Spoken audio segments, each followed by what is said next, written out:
बिस्मिल्लाहिर्रहमानिर्रहीम। अस्सलाम वालेकुम नाज़रीन। मार्केट में एक नई वीडियो आने वाली है जो कि बहुत तहलका मचाने वाली है। ये वीडियो किसकी होगी और वीडियो किस किस्म की होगी आपको इस व्लॉग में बताएंगे। इससे तहलका क्यों मचेगा? तहलका इस वजह से मचेगा कि इस वीडियो का चर्चा मैं नहीं कर रहा, ये मैं अपनी तरफ से नहीं कह रहा, ये वजीर दाखिला हमारे कह रहे हैं।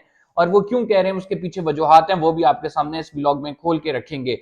टेक्नोक्रेट सेटअप की बात हो रही है और टेक्नोक्रेट सेटअप की बात बड़े बड़े सहाफी भी कर रहे हैं, और ना सिर्फ सहाफी बल्कि वो लोग जो इस टाइम हुकूमत के अंदर बैठे हैं उनको भी टेक्नोक्रेट सेटअप का डर है। तो ये टेक्नोक्रेट सेटअप की बात क्यों हो रही है? आज शेख रशीद साहब ने भी बड़ा अहम बयान दिया है, उस पर भी बात करेंगे टेक्नोक्रेट सेटअप के हवाले से।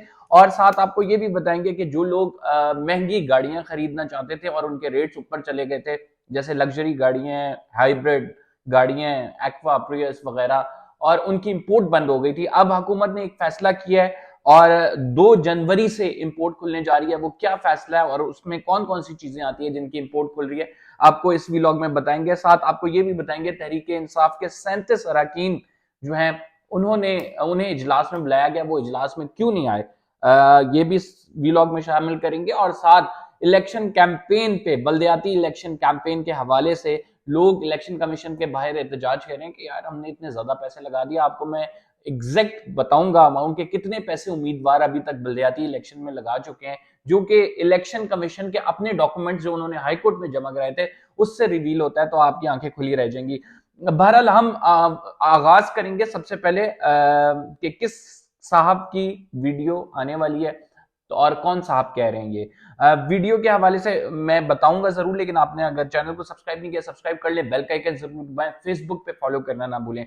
तो ये जो बात हो रही है, ये जो चर्चा हो रहा है, ये ऑडियो लीक्स के बाद भी आराम नहीं आया है। और ऑडियो लीक जो एक की गई इमरान खान साहब की, जो कि मुबैना तौर पर नाजेबा थी, और उसके बाद अब हमारे वजीर दाखिला चर्चा कर रहे हैं वीडियो का, और वो ये कह रहे हैं कि इमरान खान साहब की नई वीडियो मार्केट में आने वाली है। और वो वीडियो, आपको पता है कि जब वीडियो की बात होती है तो कैसी वीडियो की बात हो रही होती है। और बज़ाहिर ये कहा जा रहा है, जो हमारे वजीर दाखिला है राना सनाउल्लाह साहब, वो कह रहे हैं कि ये वीडियो अभी एक नहीं मुतादिद लोगों के पास मौजूद है और उन्होंने ये वीडियो खुद देखी है। और उसके बाद कहते हैं कि मैं जाती तौर पे समझता हूँ ये लीक नहीं होनी चाहिए, लेकिन जिन लोगों के पास ये वीडियो है वो गैर सियासी लोग हैं। गैर सियासी से मुराद आप समझ गए होंगे, और वो किसी भी टाइम इस वीडियो को लीक कर सकते हैं। इस वीडियो से क्या इमरान खान साहब की शोहरत पर डेंट डलेगा या नहीं, ये एक बहुत बड़ा सवाल है। लेकिन जो बातें हो रही हैं, जो चिमक गोइयां हो रही हैं कि ये वीडियो जो है क्या मार्केट में लीक की जाएगी, इमरान खान साहब की ये वीडियो तहलका मचाएगी, तो इस हवाले से बहुत सारे सहाफी और बहुत सारे सियासी पंडित ये कहते हैं कि ये बिल्कुल इंतखाबात से ऐन पहले ये लीक की जा सकती है और इसके चांसेस जो हैं दे आर क्वाइट हाई। और इमरान खान साहब को किसी भी तरीके से रोकना है तो ये मुख्तलिफ हरबे जो हैं इस्तेमाल किए जा रहे हैं। तो इस वजह से ये जो बयान है ये वजीर दाखिला की जानिब से दिया गया वीडियो के हवाले से, और वो इमरान खान की पर्टिकुलरली वीडियो की बात कर रहे हैं। कल उन्होंने ये कहा है। अब मैं आपको ये बताता हूं कि ये तो तमाम चीजें हैं, सिर्फ यहाँ पे रुक नहीं रहे। यानी इमरान खान साहब की पब्लिसिटी या पॉपुलैरिटी को कम करना एक मोटिव है, दूसरी जानब से उनकी पार्टी में डेंट डालना दूसरा मोटिव है। किस तरह से डेंट डाला जा रहा है? केपी हाउस में एक इजलास बुलाया गया था और जिसमें कहा गया था कि तमाम लोग जमा होंगे और तमाम लोग जमा होंगे इस्तीफे देने अपने कौमी असम्बली के स्पीकर के पास जाएंगे। लेकिन आपको वेरी इंटरेस्टिंगली उसकी कुछ अहम डिटेल्स देते हैं। उस इजलास में 37 अरकान गायब थे, और फिर वजह बनी कि यही वजह बनी कि 37 अरकान जब गायब हो गए तो इमरान खान साहब ने वीडियो लिंक से जो खिताब करना था उसको मौखर कर दिया गया।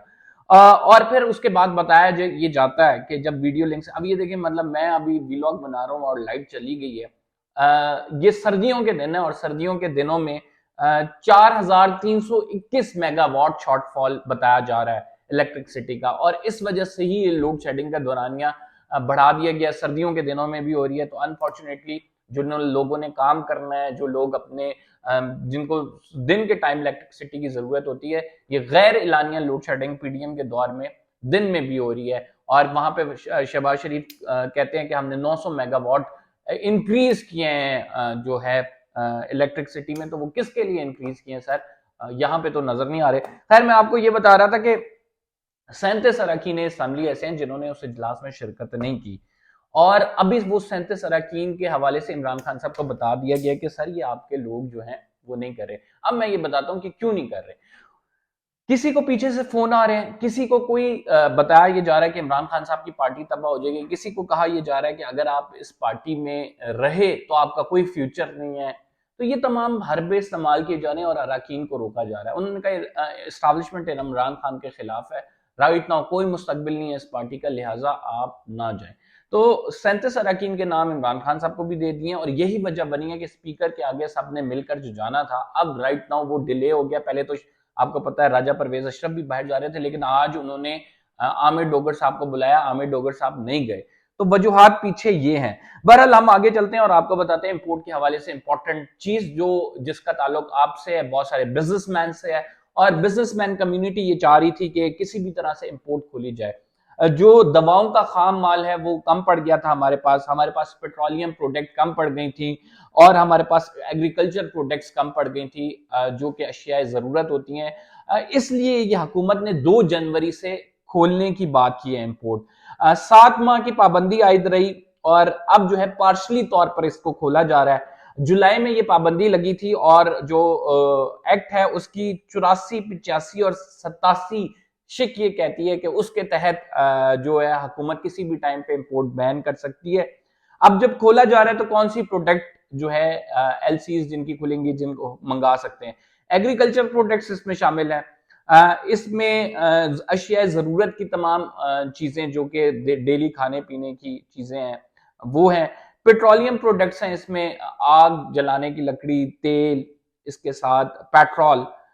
इसके अलावा जो है वो मेडिसिन के लिए खाम माल जो है वो आना है, उसके लिए तरजीही बुनियादों पर डॉलर देने का कहा गया। जो कैटेगरीज हैं इसको कैटेगराइज किया गया, 5 कैटेगरीज बनाई गई हैं प्रायोरिटी लिस्ट पे, कि उनको देखकर जो है वो बताया ये जाएगा कि ये चीजें खुल रही हैं। लेकिन अनफॉर्चुनेटली जो लग्जरी आइटम्स हैं, जिसमें बहुत सारे लोग हमारे उनके उन लोगों ने राब्ता भी किया था कि कब खुलने जा रही है, जैसे लग्जरी कार्स हो गई, हाइब्रिड कार्स हो गई, इसके अलावा आईफोन हो गए। तो महंगे मोबाइल फोन, लग्जरी आइटम्स और इसके साथ मुताबिक चीजें होती हैं, चॉकलेट्स होती हैं, टोबैको होती हैं, इन पर पाबंदी बरकरार रहेगी, इनको नहीं खोला जा रहा। बाकी तमाम आइटम्स को जो है वो खोला जा रहा है और वो तरजीही बुनियादों पे कैटेगरी बना दी गई है और उसमें खोला जा रहा है। लेकिन ये भी आइटम्स खुलेंगे, अभी नहीं, कुछ अरसे बाद खुलेंगे, हम आपको जरूर बताएंगे।